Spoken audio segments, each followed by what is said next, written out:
It's football and other F words.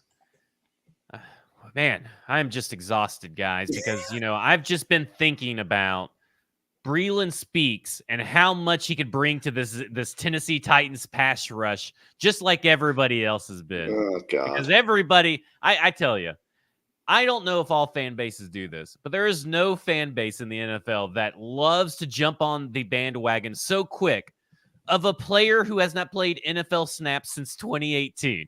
I mean, they think this guy. I mean, there's people out there that think he could come in and start. I mean, it is it is fucking insane. And in fact, I decided today, because we'll talk a little bit about Breeland Speaks and just the pass rush in general before we talk about the wide receiver position group. But I didn't know PFF does UFL charting and all that kind of stuff too. So it was really fun to see. Neither. The only reason that he got Defensive Player of the Year is just because of the sacks, which he got most of those sacks in 2 games. But there were other more effective players. So it's pathetic how bad Titans fans just cling like, oh, UFL, Breeland Speaks, and man, this could be great. Like, man, we are desperate at this point. If you have a really low opinion of from everybody to Arden Key to Caleb Murphy to think that Breeland Speaks could come in and start, especially a year removed after everybody thought that Caleb Murphy was the next big thing in the NFL. I'll tell you exactly who Breeland Speaks is. He's the Chiefs version of Kevin Dodd.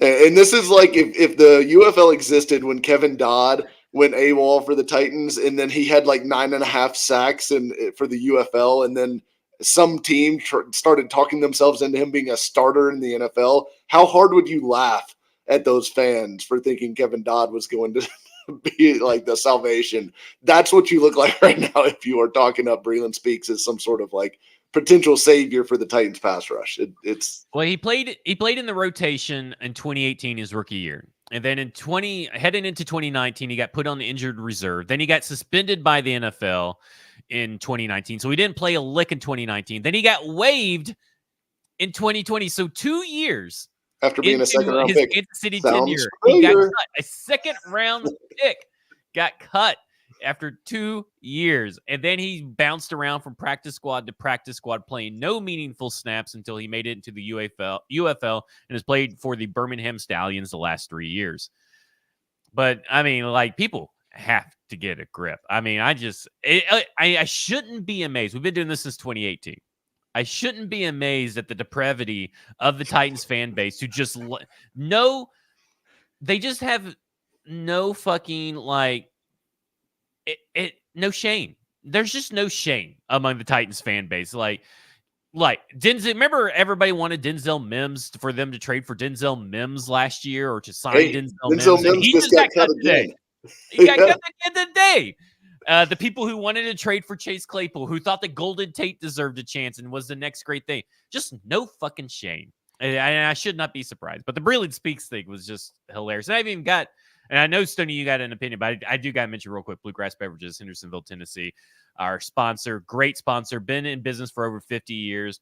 A lot of you, I guess, have been visiting Bluegrass Beverages and buying from Bluegrass Beverages. We greatly appreciate it because you'd have to be drunk to think that Breeland Speaks is going to start for the Tennessee Titans in 2024 if he were signed. Stoney, are you drunk or sober when it comes to Breeland Speaks? I don't care. I mean, so it came out that like the Titans and the Panthers were the 2 teams that were sniffing around. Like, yeah, bring the kid to camp. Bring the kid to camp. Who cares? But to act like he's going to be some savior, I don't get it. It's June, I guess. I mean, we're clinging on to hope. I don't know. Like, why can't we be having Carl Lawson conversations? Like, that makes sense. Why are we spending so much time and effort on this? I don't get it, man. But I've also been kind of out of the Titans Twitter bubble this week. It's been a really busy week here at Sobros HQ. Literally, our film critic, Brandon Vick, just left my house like 2 minutes before we went on the air. We just wrapped up 2 shows. So I haven't even had time to really pay attention to what's going on. But I did see this circulating the group chats a couple of times last night and was just like, what are we on right now, guys? What are we doing here? Look, the UFL is a cool thing, right? It's serving. I love its the UFL. Purpose. Yes, because it's serving its purpose. Because if you saw this week, I think it was on Tuesday, all these all this stuff, all these signings became official, and there was like 10 or 12 signings from the UFL, which is great, right? It's great Yeah. that you find guys to provide depth, but that's what this is, right? Outside of kickers, these guys are not providing true, meaningful, contributing value to an NFL team. There's a reason they are in the UFL. This is to fix the depth issue in the NFL, not to fix the starting roster issue. And I think that's where people fail to remember that there's a reason the UFL has enough players to have leagues and have games, is because there's enough players that are fringe. Maybe they are NFL level players back into the 53. Maybe they're not. But like, I mean, these guys aren't. The UFL is not. There is no, I guess, league. It's okay. The UFL is not the AEW and WWE. Yes. NFL's WWE. Like AEW has top tier talent that can compete in WWE, and we've lost Mike on this analogy, but there are top tier talent on AEW that can main event WWE matches, and vice versa. There's WWE. This UFL is not that. These aren't main eventers. These are your WCW main event or whatever. What was the Sunday Night Heat or Saturday Night Heat? Sunday Night Heat, yeah. These are the D plus players that may be able to make it in depth rotations. I would even argue there's a layer of players in between the NFL and the UFL, because there's like a whole class of guys that might not make an NFL roster, but they're still fringe enough that they're not going to go play in the UFL because they're still trying to make it to an NFL camp or trying to cling on to an NFL roster. I might use a guy like Keaton Ellis that the Titans brought in as an undrafted free agent. Keaton Ellis is not going to get cut from the Titans, I don't think anyway, going to get cut from the Titans and then immediately go play for the Birmingham Stallions. He's still going to be close enough to the NFL that he's probably going to try and ride that out for a little bit. What you're getting in the UFL are guys that have been there's a lot of guys that didn't make rosters a couple of years ago. There's a lot of Breeland Speaks in there, guys that are kind of at a point in their career where they're like clinging on to the dream at this point, finding any way to get onto the field to put tape out there. And I'm not knocking them for that, but I'm just saying, like, I kind of feel like the separation between the UFL and NFL is oversimplified by a lot of people, just saying these are the guys that didn't cut it in the NFL. I think it's more, these are the guys that didn't cut it in the NFL for like a couple of years now and are trying to hang on there. Look, my boy PJ Hall's still floating around in the UFL, and I was a big PJ Hall guy coming out. So Dalen Mack is out there. Daniel Wise, a couple of names from that. I think they were all in the same class too. It feels like. So I don't know. Settle down, people. Speaks is not come. Just quit trying to speaks it into existence, because he is not coming, and he's not. If he does come, he's not starting. So you're let's saying, be honest here. You're saying I should cancel the Breeland Speaks film Friday? Yes, you should. Okay, cancel that got film it. Friday. Stick with the Elijah Molden film Friday All for right. all the haters who are upset that the Tennessee Titans have stuck with Elijah Molden so far. So I do want to get into that, because the contract numbers showed up for Marcus May, which were strictly vet minimum, like contract numbers. And when Marcus May got signed, we heard that several teams showed interest. And I want to break that down a little bit. Several teams showed interest. Okay. At one point. Yeah. Like, that's how we need to kind of take that right now, because if you look at the contract, obviously several teams weren't interested enough to beat a vet minimum contract. Right? So that means that he visited and he did not pass physicals, or the physicals looked bad enough. And so he went to a team that has a championship roster team that doesn't need a starting safety. And so he gets to kind of sit on the back end and not compete or anything. And that kind of tells me right there is that I think that everybody bought into the hype of, well, several teams were interested, so he must be getting paid a lot. And really, it's probably more likely several teams were interested at the beginning of free agency, and then that was it. And then just Miami was willing to pay him anything at that point. Yeah, Mike, your thoughts? It seems like, to me, it screams that injury stuff that his medicals probably did not come back great. Because yeah, teams may have been interested based off the tape, but when they get him in for medicals, and he's got enough of a medical background now over the last few years from an injury standpoint that he's a guy that you would want to have checked out. Probably personally, my guess is that the medical teams did not feel great about it, and the Dolphins ended up being the team that was, most willing to go ahead and bring him in and take the risk of the injury situation with him. But this tells me certainly, because I mean his history with Denard Wilson, the fact that he has at least somewhat recently been a quality starter in the NFL level, you would think he would make sense here. Even if you like Elijah Molden as a starter, you still need a third guy, because even if you're happy with Elijah Molden, you're not. Surely there's not fans out there that are like excited about Mike Brown or Matthew Jackson getting into the game, because they will play. Like, your third safety does play.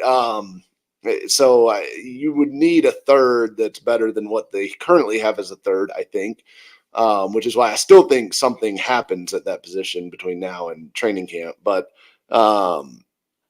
clearly there was something that threw them off, because otherwise, could you beat the veteran minimum by $1? Sure, probably, and give him more opportunity to play. Yeah. So it seems to me like something got the Titans off of him. Well, and I think this speaks to bigger things, Stoney, is that like we trashed them for their approach to the linebacker position all off season long. And one of those guys that I really wanted them to sign was Jerome Baker, because I felt Jerome Baker was a great compliment. And he came into the building and they let him leave. And he gets up to Seattle, gets a modest, contract, and everything. And you're just kind of like, man, why'd they let him leave? Well, this Marcus May thing kind of puts it back into a different perspective again, because not only did Jerome Baker obviously have medical concerns, he's now missing part of training camp, and now he's threatening just to move out of the United States right now. He's put out some crazy tweets talking about that he's going to move out of the United States, which I think he still could play in the NFL, even if that's the case. But like his injury concerns are lingering well into the offseason as well. So you kind of makes you think, okay, maybe that right there, he probably left without a contract offer because, again, the medicals did not look good, which kind of puts the Tennessee Titans in a weird position right now, that we know that this is a new new medical team, but that medical team wasn't there for the Jerome Baker stuff. But we do know that Chad Brinker has this medical injury algorithm, floating around back there. So it kind of feels like a different approach even in that area from years past, because it feels like a Jerome Baker or maybe even a Marcus May would have been a pretty easy signing the previous regime would have made despite injury issues. What are your thoughts on that, Stoney? Well, I like the decision. I'm glad you bring up Jerome Baker, because it's another dot to connect here. It kind of strikes me as evidence that this regime is going to play the patient game instead of just desperately throwing resources out to fill holes. Now, you could say, well, it's not a very big hole. You're talking about a vet minimum safety deal, and you're talking about a linebacker that's probably on the cheaper end of the free agency spectrum. But it's still this regime looking at these two situations and presumably thinking, well, there's medical stuff here. Let's not devote resources to stuff to people that we know have a track record, a proven, demonstrated injury history. Let's roll with what we got. Let's draft. Let's bring in undrafted free agents and evaluate what we have with upside, instead of bringing in guys, no matter the cost, no matter the resource, that could potentially miss time due to injury. And like you said, the situation with Jerome Baker already proving, to me, in my mind, proving Rand Carthon and Chad Brinker and company right about letting him leave town without the deal. I think this strategy kind of shows a sense of patience and commitment to the plan, that they're not going to desperately reach for somebody with an injury history, no matter the resource. And I kind of like it myself. I'm cool with it. I am with you, Mike. I'm half in, half out on a tweet that you had last week that we talked about on the show. I think Elijah Molden is a fine starting safety, and Stoney has been watching the tape and over on. If you go back and watch the Tampa Bay game, all 22, I think you might Oh, I change your loved it. mind. I loved He it. loved it. So tomorrow on Friday on Stacking the Inbox Film Fridays, Elijah Molden propaganda video. All good Elijah Molden all the time. I'm fine with Elijah Molden starting at safety for a few different reasons. One, I think a second year at the position he's learned a lot from last year. And I think he's a smart enough player that I don't think you necessarily need mega athleticism and size at that position. If you look at Geno Stone, for instance, but he's a smart guy that will be in the right place at the right time, that can cover tight ends and all that kind of stuff. And I like that Denard Wilson is there. However, I do understand that first off, Justin Simmons, despite James Foster's saying that Justin Simmons or Elijah Molden over Justin Simmons in our group chat, I recognize that Justin Simmons is a superior talent. And I recognize that maybe Marcus May is better than current Elijah Molden. But I also understand that the depth is atrocious. So I am with you. Like, if you bring in an Eddie Jackson, I think Elijah Molden beats out Eddie Jackson. And that's fine, as long as you're not paying Eddie Jackson some, like, big freaking amount of money. Which nobody's But getting you at this point need besides maybe depth Simmons. behind Elijah Molden and Amani Hooker, especially because even though that they have been relatively healthier, they have had their own issues staying healthy in different parts of the year and different parts of their career. So you need depth. And listen, the depth at safety is worse than the depth at linebacker. It is probably I think my least favorite depth position, probably. I mean, it's bad. Right, Mike? I mean, I know that you're anti-Elijah Molden, but I'm with you. Full on depth needs to be had at the safety position. Yeah, I'm not necessarily anti Elijah Molden. I've liked Molden since he came out, since he was drafted. Really, I don't know. I've struggled with him seeing what he could be as a full-time player at any position, really, because I feel like almost his best use is in that kind of nickel dime package, extra defensive back role where he can kind of be a pseudo linebacker for you because he does tackle well. He plays around the line of scrimmage well. He's not fast enough to run with anybody in man coverage, which is a problem, I think, in this defense, which is part of why I'm hesitant to say I'm real comfortable with him as a starter, because you're going to have some split safety stuff, but you're also going to have some plays where they're going to want to roll a safety down and put him on a tight end. And at Molden's size and speed, I think he's not a great matchup for anybody in man coverage that you're going to see regularly. So that's my holdup with him as like a full-time guy. Now, again, like if you wanted to platoon him with somebody, I could see that. But I don't think they have the guy that you platoon him with on the roster currently. So I think they certainly need to add somebody. I would prefer it be Justin Simmons just because I think it'd be fun to see what this secondary could look like. Kind of fully loaded with a veteran back there that has played at a really high level over recent seasons.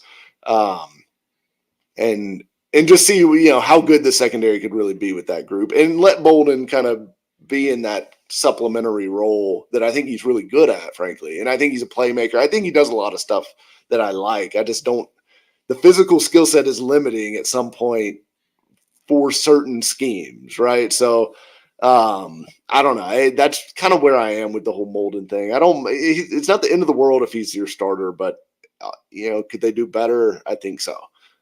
But isn't it really just Stoney? Justin Simmons is the only better option. I mean, like we know for sure. I think that Quandre Diggs. I'd say Quandre Diggs is better too.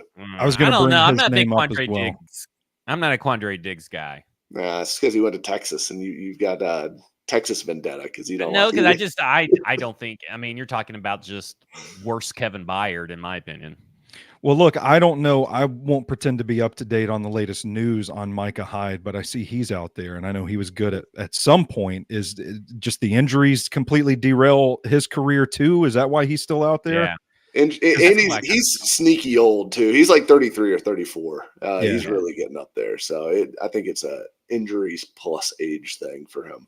Yeah, but I agree. Like, I wouldn't be terribly upset if they wanted to platoon him and Molden. Like, just kind of let those guys work together a little bit. I don't know, but I think they should add somebody. I don't know if it's just cope or what, but I'm looking at it like, okay, you know what, Eddie Jackson, I think I can get behind this in a supporting role, but I think it's just because I'm of the same mindset as you guys that just the depth at safety in general. I think if Elijah Molden stays healthy, he can be fine, and I think in playing safety and seeing how deep they dropped him last year, I think that's where he can excel, is if you drop him super deep and have him come back to the play. You don't have him necessarily cover guys one-on-one, but maybe he's there as coverage support. Like there were a lot of plays that I saw receivers one-on-one with a cornerback, but Elijah Molden creeps over the top to kind of cap the route and make sure, like, hey, if this guy gets behind this cornerback, I'm going to be here to make the tackle. Very kind of safe style for him. He gets one-on-one. If he's trying to press somebody at the line and they get behind him, they get around him, it's ball game. But if he can stay healthy, I think he can be a pretty good safety. But man, if he goes down to injury, like there's no depth here. And that's where I'm with you guys at. And I think that's created a sense of desperation in me where I'm like, you know what? Eddie Jackson might work. Keanu Neal is still out there. Let's, kick the tires on Keanu Neal too. Tayshaun Gibson. I wouldn't hate it, Yeah, that's where I'm at. It's rough sledding out there if you're looking for safety help right now. But John Johnson, they're all left. Yeah, they're all better than probably what they have behind the two starters right now. But let's talk about the wide receiver position group, which is one of the more deeper positions out there for the Tennessee Titans. They are currently, the Titans are ranked 7th in cap space used on wide receivers in 2024, with $42.8 million of their cap space allocated to the wide receiver position. And they are 4th in cash spent at the position in 2024 with $52.4 million. That right there, it doesn't matter who's on the team.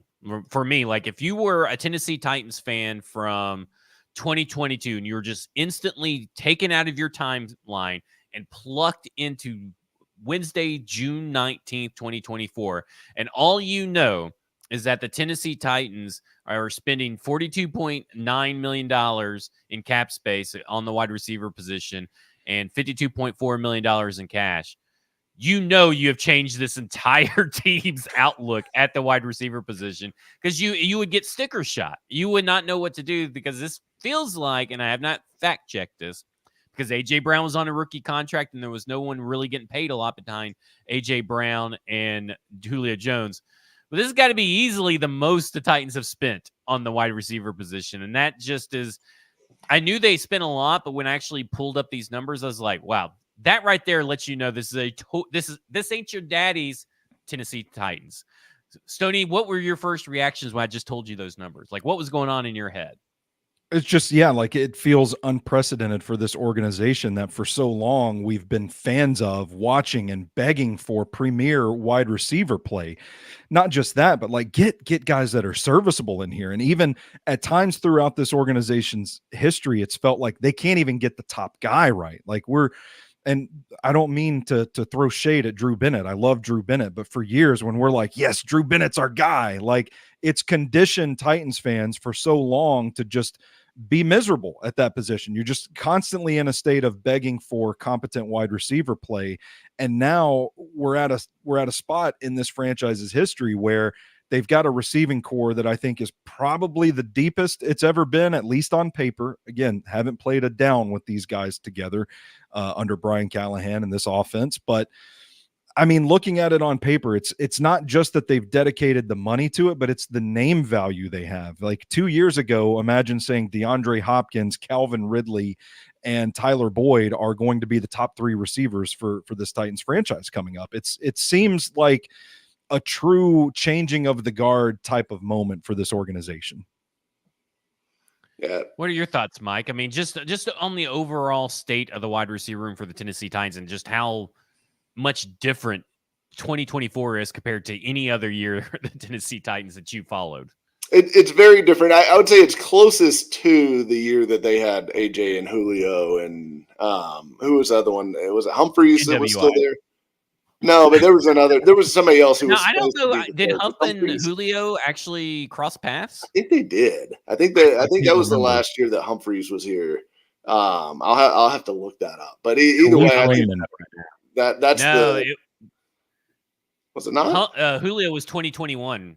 So Mhm. no, he was already in Washington by then. Okay. So All his right. last So year was in I'm 2020. who am I thinking was the third guy then? Oh, maybe that was the year when they had Trip you on. Chester Rogers and Marcus Johnson Yeah. and all those guys that we all got excited about at camp, and then they all sucked. Well, that year that Julio was on the team, Nick Westbrook was the second most targeted receivers over Julio about that? Jones. So he was the three, but Chester Rogers Yeah. is who you're thinking of, and Marcus Okay. John, your boy My boy Marcus. Marcus Hey, Johnson. Marcus will always have that 100-yard game against the Saints. Marcus, I will always have that. But I do think it was that year was probably the closest to it. But again, even your third that year was not close to what Tyler Boyd is, and your fourth certainly wasn't close to what Treylon Burks is, even as down on Treylon Burks as everyone is. It's the most depth that they've ever had there. But at the same time, I guess my outlook on the position is I'm really excited to watch this group play together. Really fired up about it. But I'm also concerned about the long-term future of this group because they're all old, right? Like all the top line guys are old and we just don't know what Burks is. So happy, thrilled for 2024, a little scared for 2025 and beyond. Well, I was going to do a 2023 review, but I don't think anybody really needs us to relive the disaster that was wide receiver core in 2023. It was just DeAndre Hopkins, and then everybody else existed in Nashville. But there was something that popped up into my head. I can't remember what I was watching or listening to or whatever, but people were talking about arm strength and, targeting wide receivers and all this kind of stuff. And the Tennessee Titans wide receivers the starters largely spent their time catching passes from Ryan Tannehill. And I think we all agree that Will Levis and Ryan Tannehill have different levels of arm strength. But I thought this was I think this was based off Josh Allen maybe, or maybe even Matt Stafford. But how much do you all think, specifically last year, the strength at which Will Levis can heave the pigskin, the velocity it hits in the wide receiver's hands at the force of impact and everything, how much do you think that maybe led to some of the drops, as well as, maybe a little bit of lack of chemistry? But how much do you think that are we underplaying or underrating that maybe the arm strength could have led to the high number of drops that Will Levis saw? I think so for sure. I mean, the thing that immediately comes to mind for me is not a wide receiver, but it's that drop that Chig had in the Tampa Bay game where the ball just kind of hit his hands and just completely ricocheted up into the stands. It was thrown so hard. I think the thing that I would give credence to is the difference between Ryan Tannehill's velocity and Will Levis's velocity, particularly in 2023. Because Zach, you and I talked about it. It seemed like after every game from week one, we're like, oh gosh, is Tannehill cooked? Is he just completely lost his arm strength? And every week we were having the same conversation. So to go from that to Will Levis, who has a cannon in multiple ways, to go from Tannehill to Levis, I think is an adjustment that they couldn't make on the fly. You were making on the fly to get used to that. Now you've had an off season to get used to it. You're working with it a little more. I don't anticipate it being an issue because of that, because you have had time to make the adjustment. But in the moment in 2023, I can absolutely see it being a contributing factor to the drops that the receivers and tight ends had. Yeah, I can just real quick. To add to this real quick, because someone in the chat said something about Brett Favre pistol grip, which is a great name for the time for this canon conversation with Will Levis. But if you look at the drop percentages just from 2006 to 2010, this is on PFF, so this is the only time that they were able to do it. In fact, they have actually weirdly 1996 on here. So in 1996, 17.6% of his passes were dropping 1996. 17.6. The highest I think this year was like, I think that Will or something. Okay, so 2006, 11.1%, 8% in 2007, 8.8% in 2008, 2009 was 6.9, then 2010 was 9.2. Those are some pretty high drop percentages, and I'm kind of thinking that maybe there is some kind of correlation between the receivers' arm strength and drop. Maybe not a high correlation or anything, but I do think there is something to it. Mike, I'll let you take over from there. Yeah, I would say there likely is. I mean, it's certainly more difficult to catch something that's coming in at, close to 70 miles an hour versus something that's coming in closer to 50 miles an hour, right? Anybody that's played baseball or any other sport that involves catching can tell you that. But I think it has to be correlated. And I do think the point that Stoney made about the transition from Tannehill to Levis is an important one because, they were not used to that.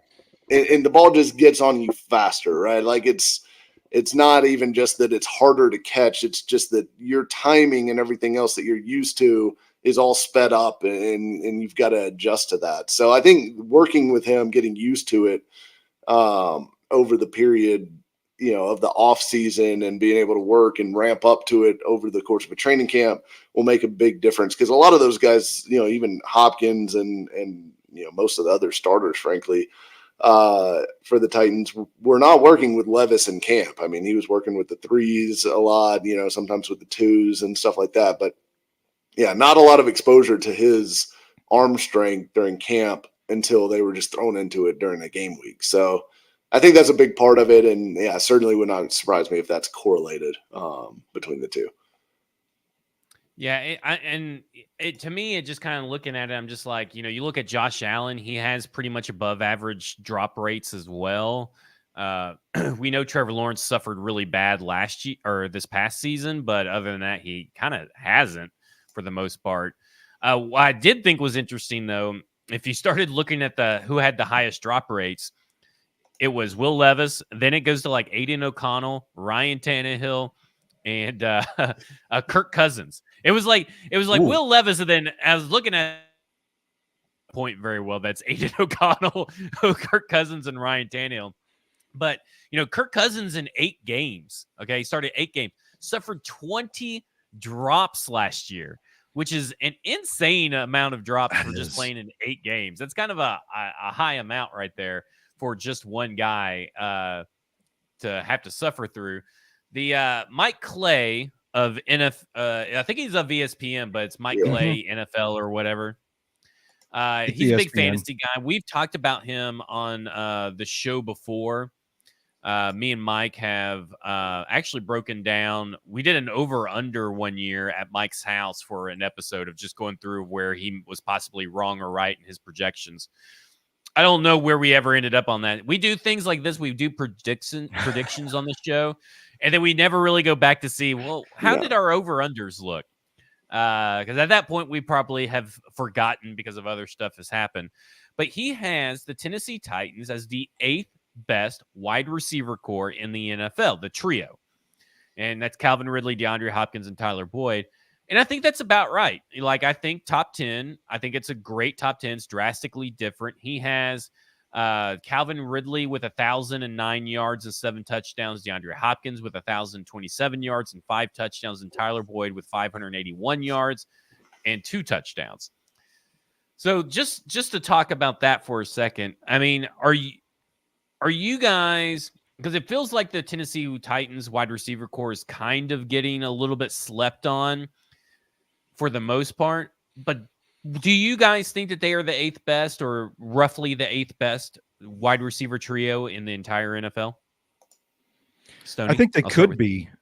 I think they could be. I'm kind of in the middle on this where I kind of feel like the national media is probably sleeping on how good this trio can be.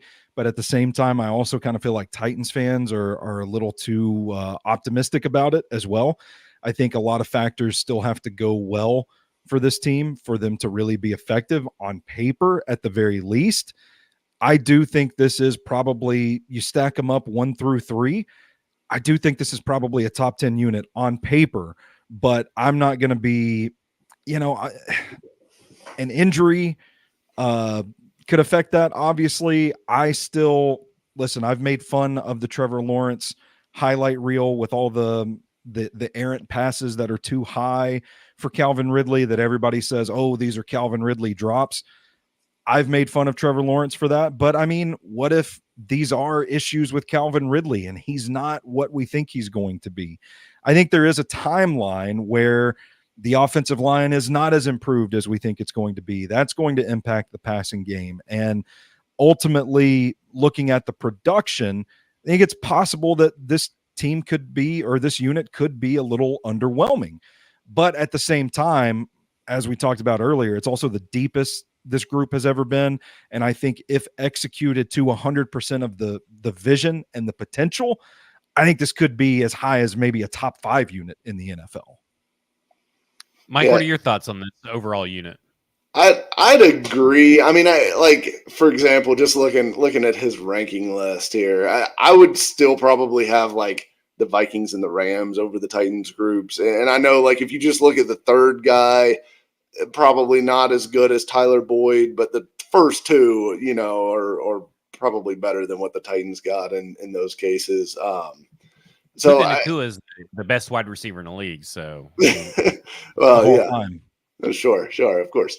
But I don't know. I think it's about right. I mean, I'd probably slot him in that 8 to 10 range. I don't know that I'd go much further down than that, just looking at the list. So, certainly I would say second best in the division behind Houston, who by the way, Clay had number 1. It was Houston's wide receiver room. So, and I don't think I agree. And maybe from a fantasy perspective, I could be talked into it. But just off the cuff, I just don't really think I'm that sold on that wide receiver core being number 1. But I understand this is purely for fantasy purposes, which brings me to my next question that you guys may not be prepared for. How high are you drafting Calvin Ridley and DeAndre Hopkins? Like, where would you target those guys? I would feel like 4th round for Calvin Ridley and maybe 6th round for DeAndre Hopkins. What about you guys? I would feel really good with either of those as like my solid set wide receiver 2. Gotcha. And wide receiver 2 is coming like 4 through 6. Yeah. And I would agree with that generally. I'd say Hopkins to me, and I don't know who's going higher between the two. I would assume Ridley. But Hopkins, I think, scores more touchdowns. I think Ridley will end up with more yards. So depending on how your league weights that from a fantasy perspective, I'd say may dictate which one should go higher. But they probably should go in about the same range, in that kind of mid wide receiver 2 kind of range. So it looks like DeAndre Hopkins is currently being drafted at 77th overall, the 37th wide receiver off the board. Ooh. And Calvin Ridley is being drafted. He's right above DeAndre Hopkins, actually, but he is being drafted 66 overall and drafted as the 36th best wide receiver in the NFL for half-point PPR. So just some information right there for that. And it looks like at least I'm frozen on my end. Am I frozen on your all's end as well? But my audio is going. Frozen in a frozen great frozen at a fantastic point here. I don't know what is going on. Maybe it's this porn bot coming in here. Probably. But let me do something real quick because it looks like it's just my someone take a picture of the screen and make sure to post it on Twitter. Oh, I got it. I got the screenshot. But as I'm getting this fixed, I do think that there is still an issue here with the Tennessee Titans wide receiver core that nobody has really talked about. And Calvin Ridley can generate separation, obviously. He's got the speed and everything. Yeah. But he didn't really generate a lot of separation last year.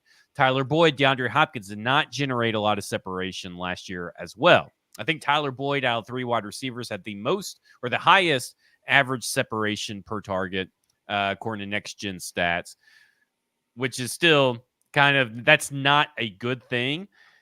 And where are you guys at on the separation issue? Obviously, Calvin Ridley was deployed a little bit differently than he is used to. He's usually not on the line, seeing a lot of press man at the line like he did last year. Usually a little bit backed off the line. But where are you at on your level of concern for the separation issues that the Tennessee Titans may still have at wide receiver? I'm cautiously optimistic myself. I think you're right to kind of have this worry on the horizon, Zach.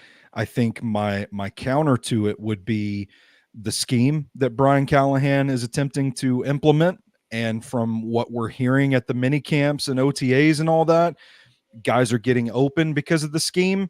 And maybe that compensates for some of the pure separation abilities. So I remain hopeful that that can overcome the separation issues. But I think if we get into meaningful NFL game action and the scheme alone is not enough to get guys open, I think that's when it becomes a concern. Mike, what about you? I'm kind of in a similar boat. To me, I guess I have less concern with Ridley just because I've seen him do it before. I don't think he was put in a great situation last year in Jacksonville with what he was asked to do, playing the X, not being able to get to move and get a running start off the ball, that kind of thing. I think they're going to do a lot more of that here in Tennessee with him. So I think you're going to see a lot of separation for Ridley, but I think it's a concern elsewhere because I don't think Hopkins separates at a great level anymore. Boyd doesn't for sure, never really did, to be honest. And Burks, that's the weakness in his game. So that's why I think they almost had to spend that kind of money on Calvin Ridley because that was such a huge problem for them. You can't have just 4 of the exact same guys out there that, none of them can separate. They all kind of do the same thing. But anyways, I just kind of feel like I'm not concerned so much about Ridley. I am concerned about the other guys. And I'll say also, unless Burks can refine this mojo, I do think that there's a problem with run after the catch ability here because I don't think any of these guys really are dynamic after the catch, with the exception of maybe Burks, who really that was in college, has not translated as we've talked about in recent episodes here. But I think if Burks can get that back, that's a big deal. But if not, that's going to be a limiting factor for this group as well. Well, Mike Clay thinks that, let's see here, that Calvin Ridley and DeAndre Hopkins will both have 129 targets thrown their way. So they're perfectly even. Out of those two, who do you actually think ends up with the most targets? I would guess Ridley. Start with you, Mike. Ridley? What about you? Yeah, I'm going to guess Ridley. I'm going to go with Hopkins because I think he's a reception machine, and I think he's already got a little bit of the rapport with Will Levis. I think he might rack up more of the targets just being more of a safety valve. Yeah, that's kind of where I'm at too. I think that the rapport between him and Hopkins will probably supersede what Calvin Ridley sees, but maybe I would love to be pleasantly surprised. Though. I'd rather it be Calvin Ridley. But I'm not going to be upset if it is DeAndre Hopkins. But I kind of lead DeAndre Hopkins as well, just for that specific issue. That leads us to talk about some of the other wide receivers on this team. And Pistol Grip, again, who's having an all-star inaugural day. I don't remember ever seeing Pistol Grip here. But the new dude from Tulane, Jaquan Jackson, may give us some speed. And I don't think any of us are the biggest Jaquan Jackson fans. In fact, Mike didn't even really want to talk about Jaquan Jackson. He told me that, man, I really don't even want to talk about Jaquan Jackson. Well, I saw you had his name listed twice on the rundown, and I was like, that's at least one time too many. Yeah, that's true. One of them is for 2025, though. But for Jaquan Jackson, he had a great article up over at Broadway Sports Media with his interview with Justin Mello, where he is talking about everything that he is learning, put together, his relationship with that started to build with Tyke Tolbert at his pro day. How this was a Tyke Tolbert dude. Jaquan Jackson is obviously a Tyke Tolbert dude. Whether that's a good thing or not, we don't know. But everything that he is doing, he knows he's learning how to attack press coverage from the slot. He's learning all this stuff. I think we're under the assumption that Jaquan Jackson is going to play a role in special teams more than likely punt returner, I would assume.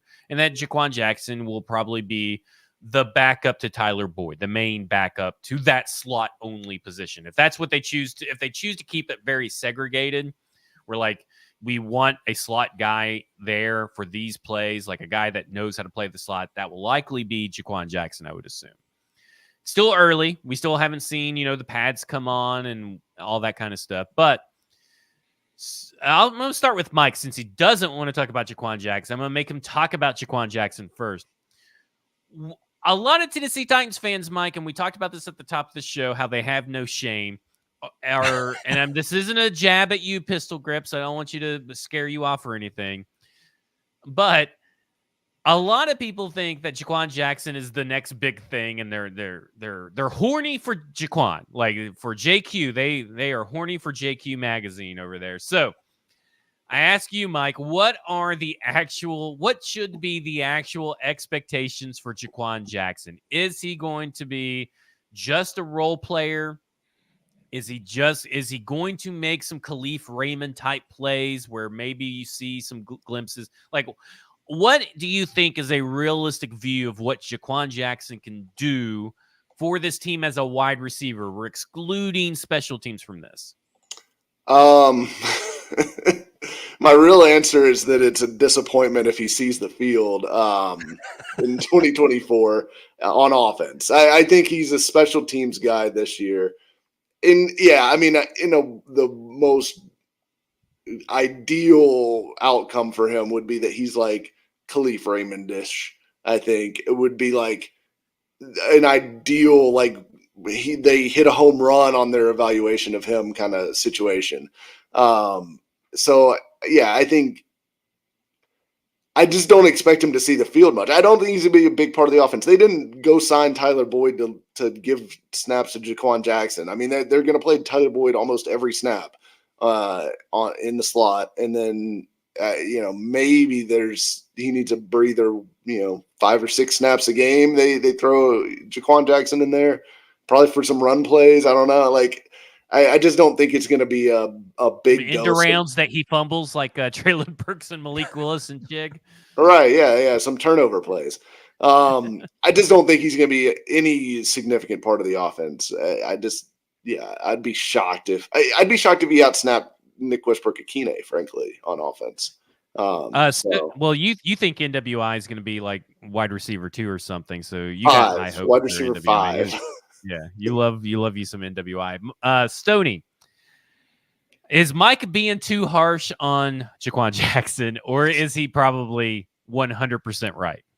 Yeah, I think he's probably closer to right. And listen, we've heard a lot about this being a 3-year rebuild, right? Or like Brian Callahan, I can't remember who, was talking about how this is going to be a process. It's not going to happen overnight. And we're in this for the long haul. I look at the drafting of Jaquan Jackson as a head start on the future of that Tyler Boyd position. Like, I don't think they're going to count on him in that slot role right away. And maybe this is just insurance for Tyler Boyd. Maybe he's just a part of the plan for down the line. Hey, we want to get this guy in. We want to refine some of the things that he does well so that when it comes time for him to step into this role, he's ready for it. And to Pistol Grip's comments, I think this offseason they've positioned themselves well to get a really good wide receiver in next year's draft as well. So I could see Jaquan Jackson being a piece geared more towards the future than he is the immediate, the here and now.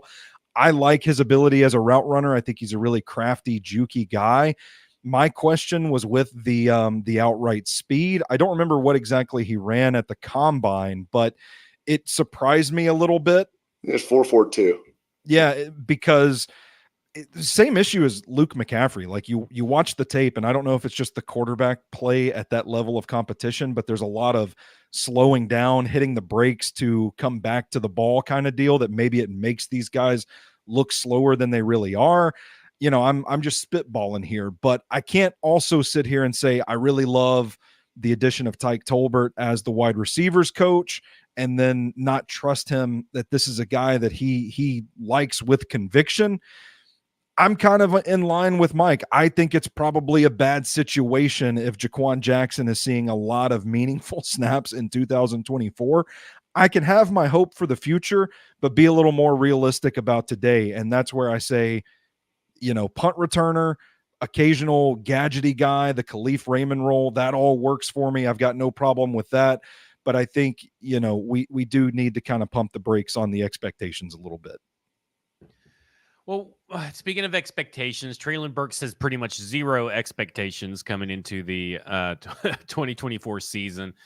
But there's a growing sentiment, and Braden kind of alluded to this being a good sentiment to have, and that is Treylon Burks, kickoff returner, which makes sense in my mind, right? If you're looking, because we had talked about, right, you're looking for guys that are maybe running backs are more apt to get the kickoff return job under the new rules, and that their style of play and their body type or whatever lends themselves to maybe be finding more success.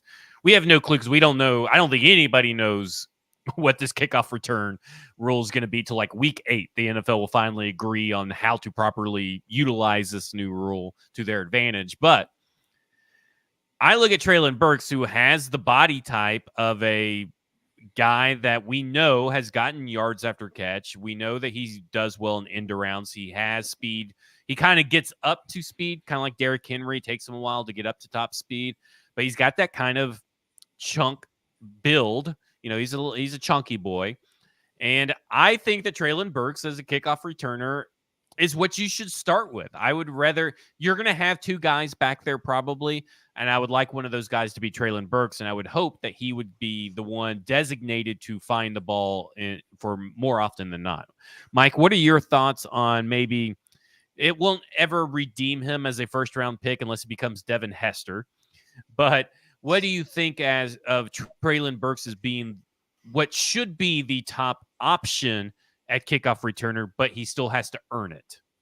Yeah, I'm not opposed to it, and I think I've said this before here, but I still kind of lean towards the running backs, Spears and Pollard as the guys that you're probably most going to want back there. But if they just decide that those guys are too important to the offense or too critical that they can't put him back there, I think Burks might be my next choice. Because I do think it's going to be more like a running play than it is going to be like a kick return, right? Like in a traditional sense anyway. So I think you're going to want somebody who can run through some arm tackles because it's going to be, it's going to be more like a run play to me. So I think Burks has that skill set to some degree, or at least in theory, again, like if he can figure out how to break tackles again. But it'll be interesting to see how it plays out because the more I've thought about it, the more I'm like, they're probably going to end up having 2 returners back there, right? Like one on one side, one on the other, because you're not going to want that guy to have to run a long way, to try to field the ball. And then you're kind of moving in that direction and you're kind of hemmed in already, right? Like I think you're going to want a little bit. Yeah, I think you're going to want 2 players back there ultimately, I'm super excited to see how teams play this out because there's going to be so many different. I think you're going to see teams throw shit at the wall and see what sticks, and then everyone's going to copy it. And I can't wait to see all the different shit that people try. It's going to be great for like a year, and then everyone's going to copy the one method that worked the best, and then it'll just be vanilla from there on. But this year is going to be so much fun with this rule. I can't wait. Well, I mean, what are your guys' thoughts? Because we talked a little bit about this, but what are your guys' thoughts on how many wide receivers to actually keep on the roster? I'm leaning towards 7 right now, but I'm more close to leaning 6 than anything else. So who would be that 7th guy for you then? Let's run through. So we would have so someone's gonna have to hold up their finger since my camera is out, but we got DeAndre Hopkins, Calvin Ridley, Tyler Boyd, Treylon Burks, NWI, Jaquan Jackson. And we know Colton Dow will technically be on the team, but I'm not technically including that because he'll be moved to PUP. Yeah, but he'll kind of, at some point, he may not even count towards the initial 53 anyway, because I'm sure he'll be on the PUP, like, I guess during training camp, I think is whenever they can actually put it on there. So I'm not really counting Colton Dow on that list. I'm going to say that I think Kyle Phillips still makes it. And I know that's wild because then you have, to me, you have two backups for the wide receivers on the outside, then you have two backups for the slot guy. That's kind of how I view it. But I'm not beholden to that quite yet. But if anything, I think Kyle Phillips is the guy that's kind of on the roster bubble, whether that's the right side or the wrong side right now. Yeah, I go with 6, and I think I'm leaving Phillips off because I just don't know how many different ways he can help the football team. I don't know that you want Kyle Phillips back there returning kicks and punts. I mean, you have the injury. Now that they have history. someone actually teaching how to do it, Well, maybe it'll be a little bit different. Touche. Yeah. I would tend to lean towards 6, and maybe they keep another running back or tight end or someone like that might be better built for the returning role. No love. How do we feel about these undrafted guys from last year, Zach? Like Jaquan Jackson, Trayshawn Harrison. We're not hearing a whole lot about those guys getting much run at returner, but that's kind of what they were doing last year before they were injured. I mean, any opportunity for those guys to see the field for you? Oh, no. I mean, in preseason, Okay. yes, but those guys Yeah. shouldn't have seen the field last year, to be honest with you. I mean, obviously, Trayshawn Harrison didn't, but some people even think Reggie Roberson's still on the team. But I don't think any of the wide receivers that are undrafted are making the team. I think everybody on the team that makes wide receiver, the only undrafted guy is going to be NWI. And Yeah. technically, I mean, he's been around the league now. I don't know if you really still place him in that group or not, but I mean, he's obviously a vet. But I don't think any of the last year's undrafted free agents or any of the ones that may be from this year are making this team. Mike, what about you? Where are you at? Are you sticking with 6 like you did a couple of weeks ago? Yeah, I'm at 6, and I like you said, I think Colton Dowell is kind of your 7th that you're stashing on PUP and can bring back at some point during the season. When then inevitably somebody in that 6 is going to get hurt, and you'll need somebody else to be able to plug in there. But I think what's going to hurt Phillips as far as making the roster is if he is not a punt returner or a kick returner, and you've got Jaquan Jackson making the roster, who is a punt returner, kick returner, and backup slot. The only thing Phillips does for you then is just backup slot. He's going to be inactive every week because he doesn't do anything else on special teams. Like he's not a punt cover guy like NWI can do, like Treylon Burks is apparently training to do. He's not going to be on kick cover. He's not going to be able to block in a punt or kick return situation. So he has zero special teams ability if he's not returning. So he has no job to do on game day. So I don't know why you would have him on the roster over anyone else. Cause I mean, I think you could, is somebody else going to claim him and put him on their 53 or can you just put him on the practice squad? And if somebody gets hurt, Bill Belichick was still in the league, I would say, yes, someone's going to claim Kyle Phillips fairly easily. But I do actually think that Kyle Phillips will probably get claimed. He might. I mean, it's possible. I think there's a better chance, but I think that's also I know that everybody thought, listen, you sitting here questioning, wow, I don't know if I think Kyle Phillips is going to clear waivers after last year saying there's no way Caleb Murphy could clear waivers is ridiculous in my mind, by the way. I just want to call that out because obviously Kyle Phillips. I didn't say Caleb Murphy would never clear waivers, right? Oh, yes, you did. You and Mello were clear in the camp of, I am not sure that I think some team will snatch Caleb Murphy up. Oh, you guys. I don't think so. We'll have to go back to the tape on that one because I'll find some of that. I'm fairly certain I was lukewarm on Caleb Murphy. I do think there are teams that would take a chance on Kyle Phillips because I do think he has shown certain abilities, and maybe they don't have kick returners or punt returners on their particular team, but they can probably put in Kyle Phillips there. I don't think all teams have really good wide receiver depth currently like Tennessee Titans do. So I think that he could probably sneak in on a team somewhere. But in saying all this, we're talking about this wide receiver depth. We talked about the old wide receivers that are on this team. We talked about that a couple of them are on 1-year contracts. So we got 2 scenarios to lay out. In 2025, I do think that unless the Bengals, for whatever reason, decide that they are going to tag T. Higgins again, I think he's going to see free agency. And obviously, this would be the perfect place for him to come to, right? You'd bring in T. Higgins, you have him starting Calvin Ridley, you use that top draft pick instead of on a wide receiver, you use it on an edge player where you can likely get a really damn good edge player in that class. Jaquan Jackson could fit into that role of a slot receiver by year 2 because you guys, Ty Tolbert really believes in him. He will have a year under his belt. Maybe. I mean, I get that we objectively that could be possible, but it's also easier to find a slot wide receiver than it is to find a starting outside wide receiver. And then Traylon Burks and NWI could stick around as the 4th and 5th again. So how do you feel about Ridley, Higgins, Jackson as your top 3? Or would you rather have Higgins or Ridley, Jackson, and a draft player? Like, what do you think is the best use of the resources between those 2 scenarios? And we'll start with Mike on this one. I would rather have Higgins because give me the sure thing, I guess, in that scenario, and especially since I can then use that draft pick elsewhere. And I think Higgins does fit in a lot of ways. Obviously, there's the Callahan part of it, and you give him a compliment in Ridley, who's a very different skill set type receiver, and I think it all kind of goes together. At that point, he'd be a natural kind of transition from DeAndre Hopkins, younger, but still the same like ball winner kind of skill set. I really like that future scenario, especially if you're not having to give up anything for him. I mean, that assumes that.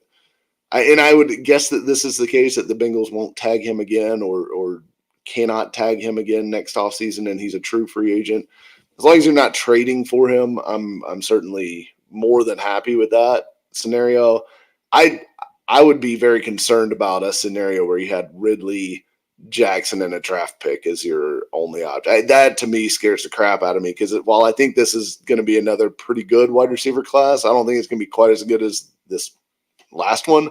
And you're probably if things go according to plan, you're probably not going to be drafting, as high as you did this year either. So you're probably more drafting the Keon Coleman, A.D. Mitchell range in the first round, even though those guys went in the second round. Yeah. You're in the the middle section, right? Like you're maybe in the Brian Thomas, whoever next year's Brian Thomas is. But who's probably not going to be as good as Brian Thomas, by the way. But I think I would rather have Higgins and then have the option to, if you wanted to just triple down on wide receiver again and go draft another one. I'm not opposed to that because Ridley will be over 30 at that point, and so you still kind of need to keep. No, he'll only be 26 at that point. Well, his legs, his legs will only be 26. His birth certificate will say 30. Stoney, you've been nodding your head in agreement, so I'd assume that you are preferring the Ridley, Higgins, Jackson trio over the trio of draft pick Ridley and Jackson. Yeah, absolutely. And I'm not as high on T. Higgins as a lot of Titans fans are. I think he's probably best cast as a wide receiver too, but that's okay. Presumably, if this Ridley deal works out, he's your wide receiver 1, and T. Higgins can come in and be that ball winner. I really like that term that Mike used there, the ball winner type of wide receiver to complement Calvin Ridley. And then, you know what? I would echo Mike's sentiment too. Like if you feel like you want to throw another dart at a high pick on a wide receiver, just make that core better, continue stockpiling talent around Will Levis and building towards the future. You'd have the luxury to do that as well. So I'm 100% taking T. Higgins over the draft pick. Yeah, I think I'm with you guys as well. I'm with Mike. I would be fine with Ridley, Higgins, Jackson draft pick as well. Somewhere a high end draft pick, not a 6th or 7th round draft pick. But I'd be okay. Like if they wanted to spend their 2nd round pick on a wide receiver, doing that way. I talked this week. I kind of went through contract year players on stackinginbox.com. Offense, defense, special teams, which we will be talking about at some point what a Ryan Stonehouse extension looks like, because he needs an extension. He's on the final year of his contract, which has gone under the radar. He'll be restricted, though. He'll be restricted, so they can tender him. And but you need to go ahead and just get an extension worked out for Ryan Stonehouse. And a second round tender is going to be pretty expensive for him. Yes. So my question is to you guys. I put Ridley, I think roughly at like 30 to 35%, or not Ridley, D-Hop at 30 to 35% being back next year. I don't think he will, but I do put it at a situation if everything kind of goes pretty good here for him, but also for the team in general, that I think he'd be open to re-signing. Of course, he's also probably going to be still on the cheaper side because of his age and everything, and the draft kind of hurts the older wide receivers. And I kind of put Tyler Boyd at like 70 to 80%. I put him really high that he would be back. And I want to get your thoughts on that, Mike, because I know you subscribe to Stacking Inbox, but you only read the stuff that you want to steal for paulkarski.com. So I'm sure you haven't listened to this stuff yet. But I want to get your thoughts on that because because I'm not a Jaquan Jackson believer, so that kind of bias kind of seeps in. But I also think this is kind of like a 1 year try it out deal, and then maybe his relationship kind of keeps him around at a modest contract as well, because he probably really likes Nashville. Most players that come to Nashville and stay here kind of really just like the team or like the city. And maybe he's just vibing and will stay. But I kind of put it really high, and I know I'm going to probably regret it, but I did put it at like 70 to 80%. What are your thoughts, Mike? I guess I could maybe see him back. I wouldn't put it that high. I would put it closer to like maybe 40% that he comes back for another year. I mean, it'll depend on how it goes, right? I mean, but I think his trajectory, like Hopkins is not peak Hopkins right now, right? Like everybody kind of can admit that. It's okay. But he's still good, and I feel like he's leveled off. Like his decline is kind of leveled off, that he's kind of like he was at this level, and now he's kind of at this level, but he's kind of coasting right there.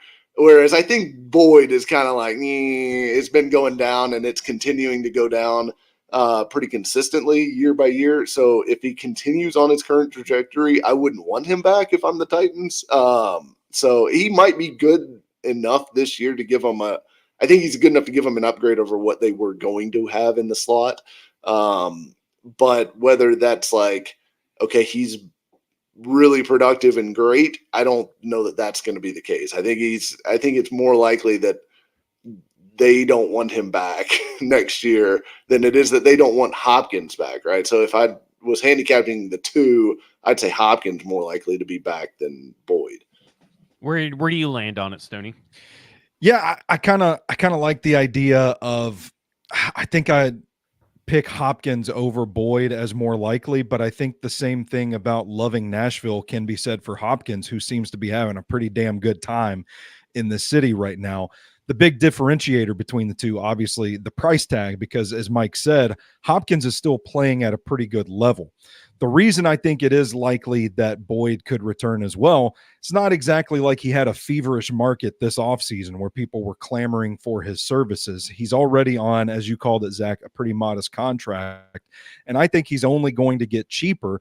I think he's going to be serviceable this season for the Titans, but I don't think he's going to be highly productive necessarily. And I think that's only going to drive the cost down as he continues to age and put more wear and tear on the body. I don't think it's going to be a huge expenditure for the Titans. And I think that probably does, while I think it's probably more prudent to let one of these guys go, I actually wouldn't be surprised if both of them end up back on this roster in 2025. Yeah, it'll be interesting to see how all this plays out, because I'd be in favor of giving D-Hop an extension. I don't think it's a necessity or anything. And, maybe but I don't, here's the thing. I don't want to get into the habit of trying to run it back, because that's ultimately really what hurt Mike Vrabel. There's other stuff, obviously, but one of the things that we talk about is there was that time they were chasing the ghost of, Titans past and, trying to reignite the 2019, 2020, Tennessee Titans offensively. And they kept trying to run it back in the same style and the same players. And it just never really worked. So I'm all for bringing in Higgins to a younger, not a younger Hopkins, but a guy that fills the Hopkins role that is younger. I'm okay with running it back in style of player, but maybe I'm a little hesitant to run it back with the same players. So I think I'm with you guys on the fact that I think I'm all in on I'm all in on Higgins, Ridley, and Jackson compared to anything else. So I'm just kind of, I'm with you guys. That will conclude it for the wide receiver talk. Do y'all have Stoney? What's your one more thing? You always have a one more thing. What's your one more thing? I don't have it today. My brain is empty. It's been a busy week at Sobros HQ, so I'm empty right now. Well, there you go. No one more thing. Mike, do you have a one more thing? I don't. I know. Neither one of us have a one more thing today. This is a freaking weird first. day. Well, Bluegrass Beverages is our sponsorship.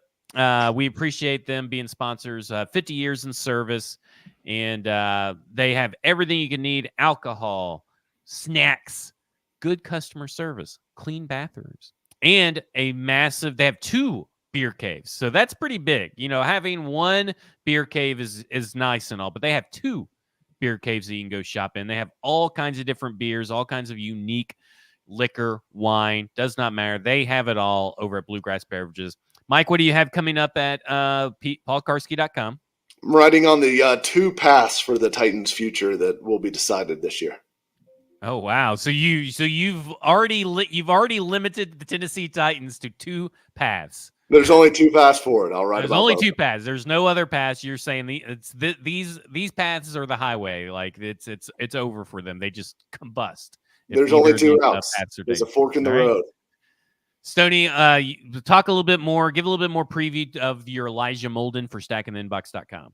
Yeah, I got some good stuff coming up on Stacking the Inbox this week. I'm doing a film study on Elijah Molden. I've picked 4 games that I think are probably the best gauge between production, matchups, and timing, picking stuff later in the season to see where he trended. And I'm liking what I'm seeing so far. It's kind of made me look at the safety position for the Titans through a different lens. I'm a little more optimistic about it. And I'm eager to dig into the rest of the tape. What I've highlighted. There's going to be. I told you I usually try to pick like 10 to 11 clips for the total video from all of the games that I watch, and I've picked 11 clips from the Bucs game alone so far. So I'm stoked about that. If you're a wrestling fan, I'm writing about the 2014 ladder match for the Intercontinental title between Luke Harper and Dolph Ziggler. That's going to be out on Sobro Saturday morning. And then, Zach, we can't forget tomorrow morning on the Unofficial Titans podcast feed drops our episode, the deep dive into the history and the career of one Lindale White. It's off-season content on the Unofficial Titans podcast.